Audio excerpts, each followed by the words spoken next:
9 sabda bahagia berdasarkan Injil Matius bab 5 ayat 1 hingga 12.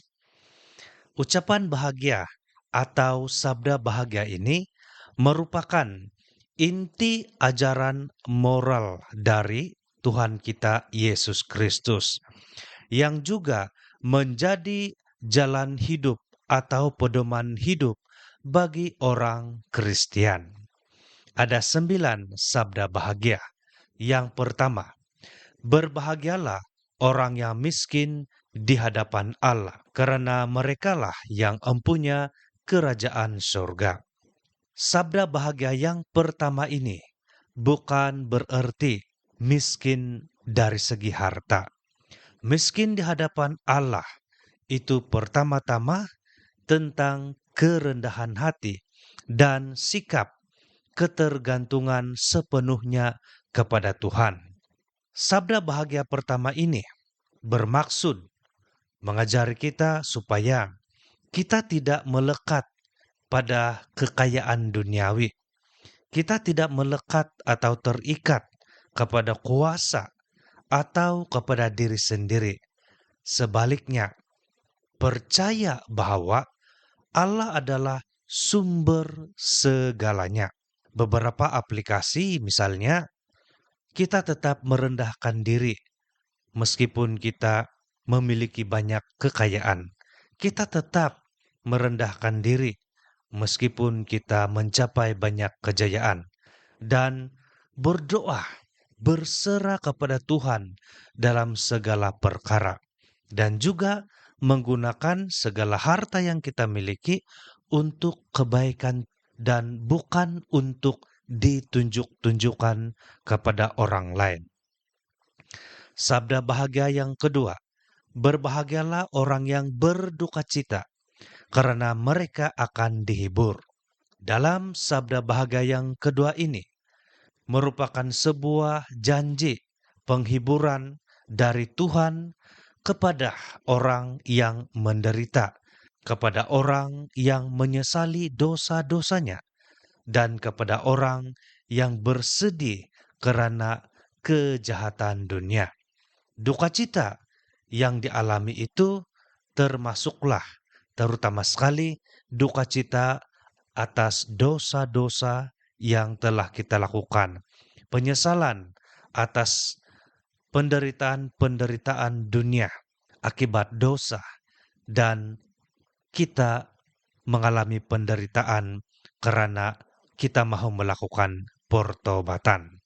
Aplikasi dalam kehidupan setiap hari misalnya, penderitaan atau duka cita karena kita bertobat dengan hati yang jujur melalui sakramen tobat. Duka cita karena menghibur orang lain yang juga sedang berduka cita. Sabda bahagia yang ketiga, berbahagialah orang yang lemah lembut, karena mereka akan memiliki bumi.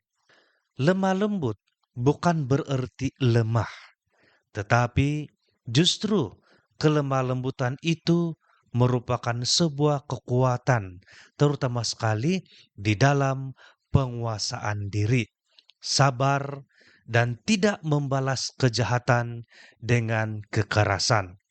Sebagaimana yang Yesus lakukan, bahwa Yesus sendiri tidak membalas kejahatan dengan kekerasan, tetapi Yesus memberi teladan kelemah lembutan kepada semua orang, juga kepada musuh-musuhnya. Dalam kehidupan kita setiap hari, tidak mudah marah, ataupun tidak mudah benci, dan tidak mendendam, meskipun banyak orang yang menyakiti kita sendiri.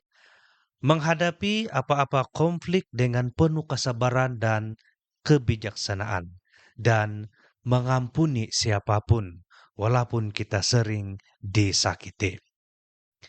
Sabda bahagia yang keempat, berbahagialah orang yang lapar dan haus akan kebenaran, karena mereka akan dipuaskan. Kebenaran bermaksud kehendak Allah dan hidup yang benar di hadapannya. Kebenaran tidak dicari tidak didasarkan dari diri sendiri atau pikiran sendiri, tetapi semuanya kita arahkan kepada kehendak Allah dan hidup yang benar di hadapan Allah. Orang-orang yang berusaha hidup di dalam kesucian, berjuang di dalam keadilan, dan tetap setia kepada firman Tuhan.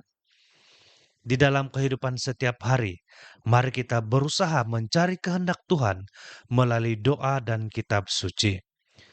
Berlaku adil dalam segala pekerjaan dan di dalam hubungan-hubungan kita dengan siapapun. Dan menolak segala bentuk praktek yang tidak baik, misalnya rasuah, berbohong, penipuan, ketidakjujuran, dan yang lain-lain. Sabda bahagia yang kelima, berbahagialah orang yang murah hatinya, karena mereka akan beroleh kemurahan. Murah hati bermaksud mengasihi, mengampuni, dan berbelas kasihan kepada orang lain, seperti Allah yang Maha Pengasih. Yesus mengajarkan kepada kita bahwa kita menerima belas kasihan sejauh kita mengamalkannya.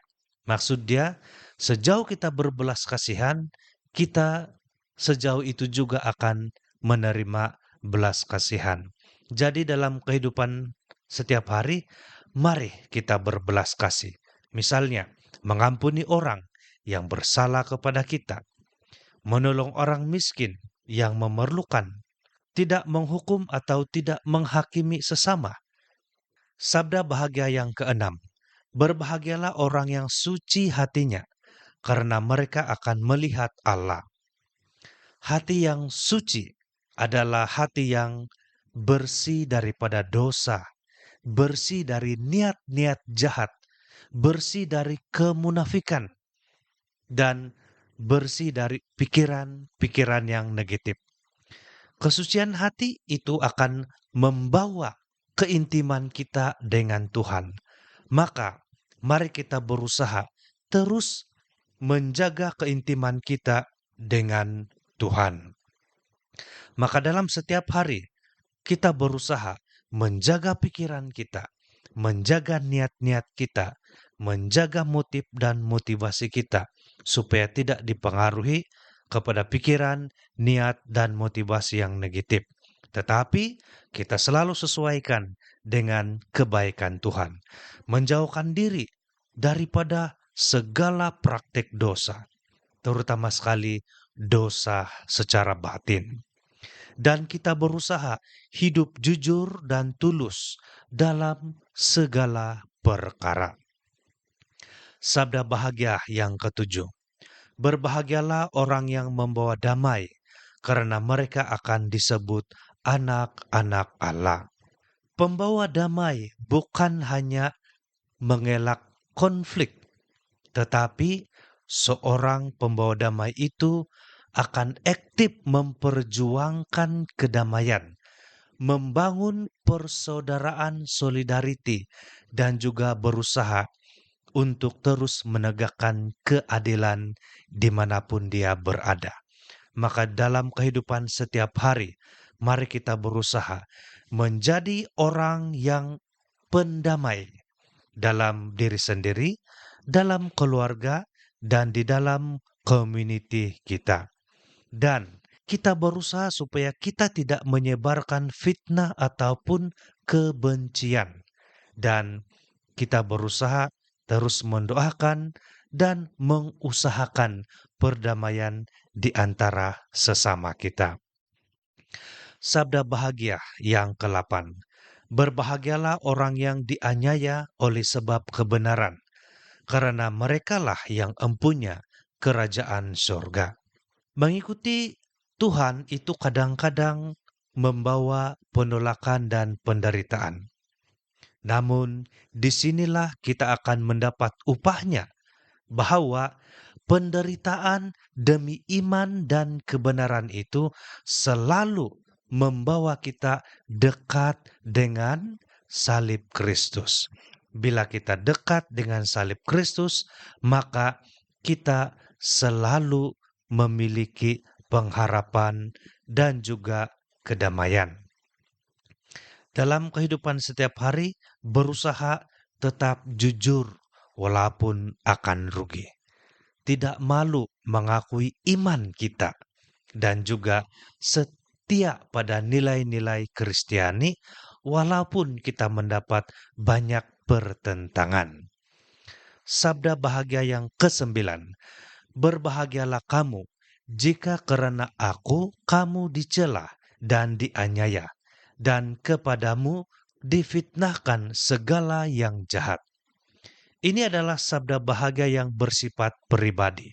Yesus menguatkan para murid-muridnya supaya tidak takut kepada penderitaan karena menjadi pengikut Kristus. Memang inilah cabaran menjadi pengikut Kristus. Pasti ada saja yang membenci kita, ada yang memfitnah kita, ada yang melawan kita, dan macam-macam lagi. Semakin kita berusaha hidup baik sesuai ajaran Kristus, semakin banyak cabaran yang kita hadapi. Namun, meskipun menghadapi banyak cabaran, sabda bahagia yang ke-9 ini meneguhkan iman kita bahwa jangan kita takut karena selama kita setia menjadi pengikut Kristus, upah kita pasti besar di surga. Maka setiap hari misalnya, kalau kita difitnah, jangan kita balas. Kalau ada orang berbuat jahat, jangan kita balas. Tetapi mari kita tetap setia kepada Kristus, meskipun kita menghadapi banyak cabaran dan kesusahan, menghadapi banyak penderitaan, tetap setia. Menjadikan penderitaan yang kita alami itu sebagai sebuah kesempatan bagi kita untuk bertumbuh di dalam iman, menjadi lebih matang, lebih dewasa di dalam iman, dan sebagai pengikut Kristus. Sabda bahagia itu adalah potret dari wajah Kristus. Dan itu juga merupakan panggilan kepada kita, semua orang Kristiani, untuk hidup berdasarkan ajaran moral dan sabda bahagia ini. Semoga Tuhan memberkati kita semua. Amin.